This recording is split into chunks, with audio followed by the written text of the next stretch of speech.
Hello and welcome to our video from Fairport Training. My name is Tasha and I'm going to talk to you about off-the-job hours. This video is for learners and their line managers to ensure they have a better understanding of what off-the-job training is. For anyone undertaking an apprenticeship, this is subject to the apprenticeship funding rules set out by the Department for Education. One of these rules is to ensure that all learners have the training within their paid hours for their apprenticeship.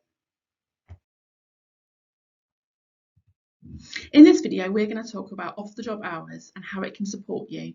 We will cover what is off-the-job training, why is it important, and how you can ensure you meet all the requirements. So firstly, what is off-the-job training?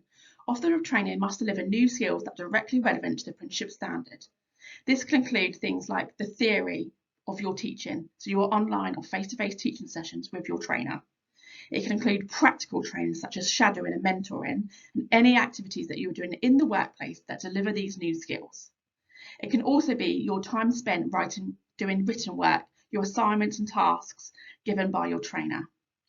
Fairport will work with both the learner and the line manager to discuss these off-the-job hours in depth and how we can relate these hours to your learning and development.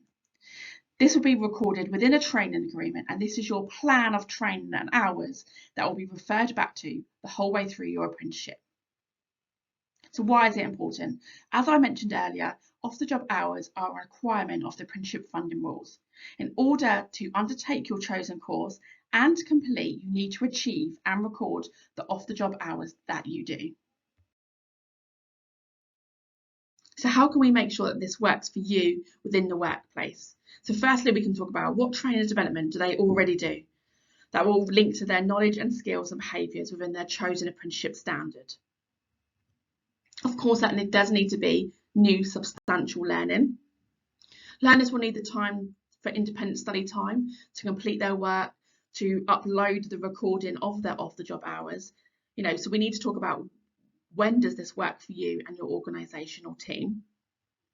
What development activities would you give learners in order to progress them in their current roles or progression routes? And how can we make sure that all learners are applying their knowledge and skills and reflect on these activities? This can include receiving feedback, acting on the feedback given.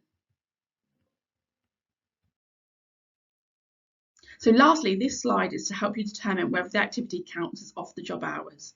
So if the activity directly is relevant to the apprenticeship standard or framework, is it teaching new knowledge, skills and behaviours? And is the learning taking place in the apprenticeship's normal hours?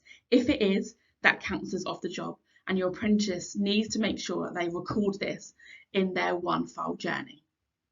Of course, if they haven't got that yet, they can jot it down on paper, and when they do have their account, they can log it straight on there. Please don't hesitate to get in touch with us. Your apprenticeship trainer will be in touch very soon, and we'll talk about off-the-job training throughout all of the apprenticeship to make sure that we are recording this. Thank you so much for listening, and if you need any more help, please get in touch.